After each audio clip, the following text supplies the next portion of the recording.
আপনারা কি কখনো ভেবেছেন যে ফুটন্ত দুধের মধ্যে চিড়ে মিশিয়ে আমরা ঘরেই কিন্তু খুবই একটা ডেলিশিয়াস রেসিপি বানিয়ে নিতে পারবো? আপনারা রেসিপিটা দেখলে একদম অবাক হয়ে যাবেন।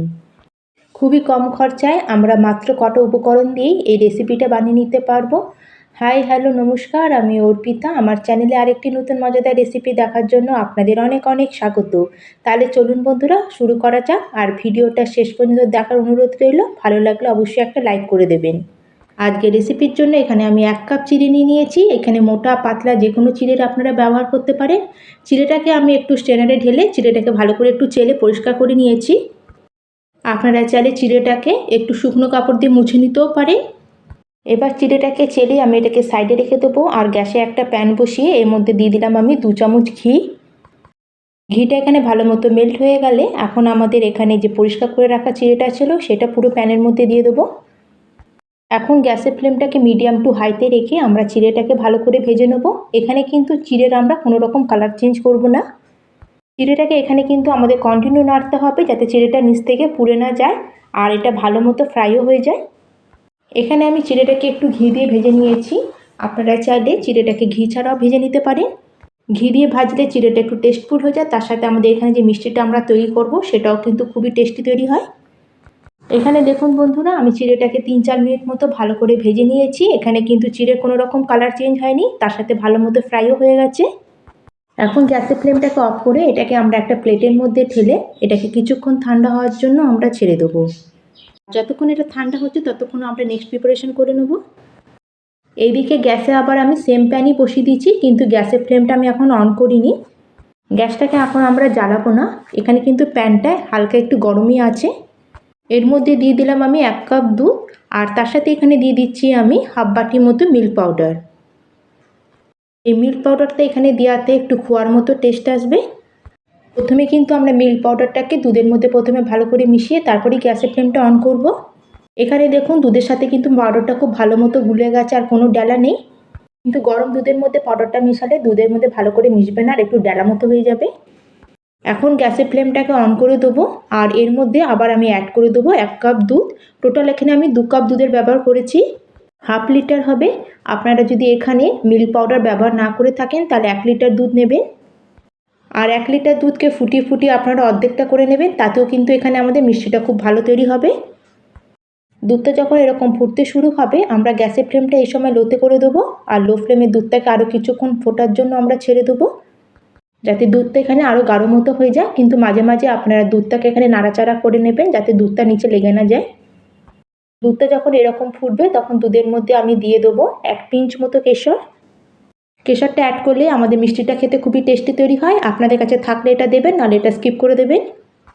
কেশরটাকে এখানে দুধের মধ্যে ভালো করে আমি মিশিয়ে নিয়েছি। এখন লো ফ্লেম করে এটাকে আমরা কিছুক্ষণ ফুটতে দেবো আর ওইদিকে ততক্ষণ আমরা চিড়েটাকে একবার চেক করে নেবো। এখানে চিড়েটা কিন্তু পুরো ঠান্ডা হয়ে গেছে। এখন আমরা একটা মিক্সিং জার নেবো আর চিড়েটাকে পুরো জারের মধ্যে ট্রান্সফার করে নেবো আর এটাকে আমরা পিষে নিয়ে চলে আসবো। এখানে কিন্তু চিড়েটাকে খুব ভালো করে আমাদের পিষে নিতে হবে যাতে আমাদের চিড়েটা ঠিক এই ধরনের একটা পাউডার ফর্মে চলে আসে। এখানে খেয়াল রাখতে হবে চিড়েটাকে কিন্তু আমাদের একদম মিহি করেই গুঁড়ো করতে হবে। এর মধ্যে যেন চিনির কোনো দানা না থাকে। চিনির দানা থাকলে কিন্তু মিষ্টিটা এখানে একদমই ভালো তৈরি হবে না। এইদিকে যে দুধটা ফুটতে বসিয়েছিলাম, 2 কাপ দুধ প্রায় ফুটে ফুটে এখানে 1.5 কাপ মতো হয়ে গেছে আর দুধটা কিন্তু আগের থেকে অনেকটা গাঢ় হয়ে গেছে। এবার দুধের মধ্যে এখানে মিষ্টির জন্য আমি দিয়ে দিলাম হাফ কাপ চিনি। এখানে আমরা 1 কাপ চিড়ের জন্য হাফ কাপ চিনি অ্যাড করলাম। আপনারা একটা বাটি বা কোনো কাপ সেট করে তাতে সব মেজারমেন্টগুলো নেবেন, এতে কিন্তু রেসিপিটা একদম পারফেক্ট তৈরি হবে। এখানে মিষ্টির পরিমাণটা আপনারা একটু কম বা বেশি করে নিতে পারেন। এখানে কিন্তু চিনিটাকে এখন খুব ভালো করে আমাদের দুধের মধ্যে মিশিয়ে নিতে হবে। চিনিটা যখন ভালো করে দুধের মধ্যে মিক্স হয়ে যাবে তখন আমরা গ্যাসের ফ্লেমটাকে লোতে করে দেবো আর লো ফ্লেমে আমরা যে চিড়ের যে পাউডারটা তৈরি করে রেখেছিলাম সেটাকে দিয়ে দেবো দুধের মধ্যে।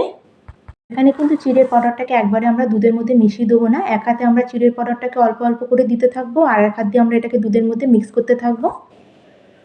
এখানে কিন্তু নাড়ানো কিন্তু একদমই বন্ধ করা যাবে না। এই সময় এটাকে কন্টিনিউ দুধের মধ্যে মিক্স করতে থাকতে হবে, নাহলে কিন্তু চিড়ের এখানে ডালা টাইপের হয়ে যাবে। আজকের এই মিষ্টিটা বানানোর জন্য এখানে আমি চিড়ের ব্যবহার করেছি। আপনারা চাইলে মুড়ি দিয়েও এই মিষ্টিটা বানিয়ে নিতে পারেন। চিড়ে দিয়ে আজকের এই বরফিটা কিন্তু বন্ধুরা খুবই টেস্টি তৈরি হয়। আপনারা অবশ্যই একবার ট্রাই করে দেখবেন। আর আপনারা আমার এই রেসিপি কোথা থেকে দেখছেন বন্ধুরা অবশ্যই কিন্তু আমাকে কমেন্ট করে জানাবেন। আর এখানে দেখুন চিড়েটা কিন্তু আগের থেকে অনেকটা ঠিক মতো হয়ে গেছে। আর তার সাথে কিন্তু এর মধ্যে চিড়ের একটুকু ডালা নেই। এটাকে আমাদের কন্টিনিউ নাড়িয়ে মিক্স করতে থাকতে হবে যতক্ষণ না এটা একটা ডো ফর্মে চলে আসছে, প্লাস প্যান না ছেড়ে দিচ্ছে। আর ডোটা যদি করার চারিদিকে লেগে যায় তাহলে 1 চামচ মতো ঘি চারিদিক থেকে একটু দিয়ে দেবেন, তাহলে কিন্তু ডোটা একদমই চিপকাবে না করার মধ্যে। প্রায় 4 থেকে 5 মিনিট মতো হয়ে গেছে, এটা একটা ডো ফর্মে চলে এসেছে। এবার সুন্দর একটা ফ্লেভারের জন্য এর মধ্যে আমি অ্যাড করে দিচ্ছি 1/2 চামচ মতো এলাচ পাউডার। আর এলাচ পাউডারটা দেওয়ার পরে এটাকেও আমি খুব ভালো করে ডোয়ের মধ্যে মিশিয়ে নেব। আপনারা চাইলে এই সময়তেই কিছুটা পরিমাণে ড্রাই ফ্রুট ছোটো ছোটো টুকরো করে কুচিয়ে এর মধ্যে দিতে পারেন। এলাচ পাউডারটাকে ভালো করে মিক্স করা হয়ে গেলে এখন আমরা এই ডো থেকে সামান্য একটু ডো নেব আর এটাকে হাতে এইভাবে একটু বলের মতো শেপ করব।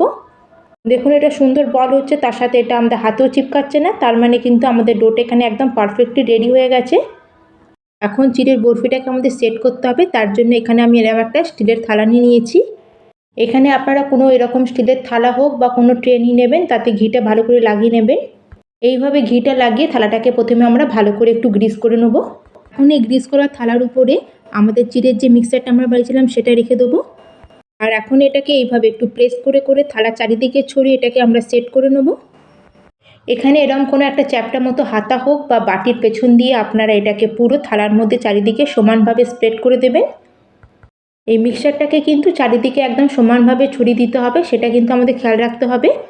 চারিদিক থেকে এটাকে সমানভাবে ছড়িয়ে এখন উপর থেকে কিছুটা পরিমাণে আমি ড্রাই ফ্রুটস এর উপর দিয়ে স্প্রেড করে দিলাম। এখন আমরা এই চামচের পেছন দিয়ে এটাকে ভালো করে একটু প্রেস করে দেবো, যাতে আমাদের এই ড্রাই ফ্রুটসগুলো ভালো মতো বরফির মধ্যে সেট হয়ে যায়।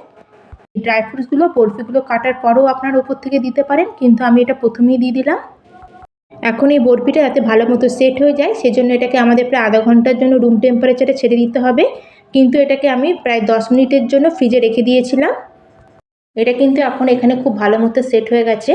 এখন আমি একটা ছুরির সাহায্যে এটাকে কাট করে নেব। আর এটা কাটিং করার সময় আপনাদের যদি ছুরিতে লেগে যায় তাহলে ছুরির মধ্যে সামান্য একটু তেল লাগিয়ে নেবেন। আর এখানে বরফিগুলো কাটা দেখে আপনারা নিশ্চয়ই বুঝতে পারছেন যে বরফির টেক্সচারটা কতটা সফট তৈরি হয়েছে। আর এগুলোকে এখানে আমি একটু স্কোয়ার শেপ করে কেটে নিয়েছি, আপনারা আপনাদের পছন্দ অনুযায়ী যে কোনো শেপে এটা কেটে নিতে পারেন। আর এইভাবে বরফির মতো শেপ না বানিয়েও আপনারা প্যারার মতো করেও শেপ তৈরি করে নিতে পারেন। তাহলে বন্ধুরা আজকের আমার এই রেসিপি আপনাদের কেমন লাগলো অবশ্যই কিন্তু আমাকে কমেন্ট করে জানাবেন। ভালো লাগলে লাইক করবেন, শেয়ার করবেন। আর চ্যানেলে যদি নতুন হয়ে থাকেন, চ্যানেলটিকে যদি এখনও না সাবস্ক্রাইব করে থাকেন, চ্যানেলটিকেও প্লিজ সাবস্ক্রাইব করে দেবেন। তাহলে দেখলেন তো বন্ধুরা, মাত্র 1 কাপ চিড়ে দিয়ে আমরা ঘরে কত ইজিলি এই বরফিটা বানিয়ে নিতে পারলাম। তাহলে জন্মাষ্টমী হোক বা রাখি বন্ধন, যে কোনো অনুষ্ঠান পুজো পার্বণে খুব ইজিলি আপনারা 1 কাপ চিড়ে দিয়ে এই চিড়ের বরফিটা আপনারা বানিয়ে নিতে পারবেন। এটা খেতে খুবই টেস্টি হয় আর এটা এতটাই সফট হয় যে মুখে দিলেই একদম মিলিয়ে যাবে। চিড়ের এই বরফির সামনে কিন্তু বাজারের কেনা মিষ্টিও কিন্তু একদমই ফেল। তাহলে আজকের মতো এখানেই শেষ করলাম, ধন্যবাদ।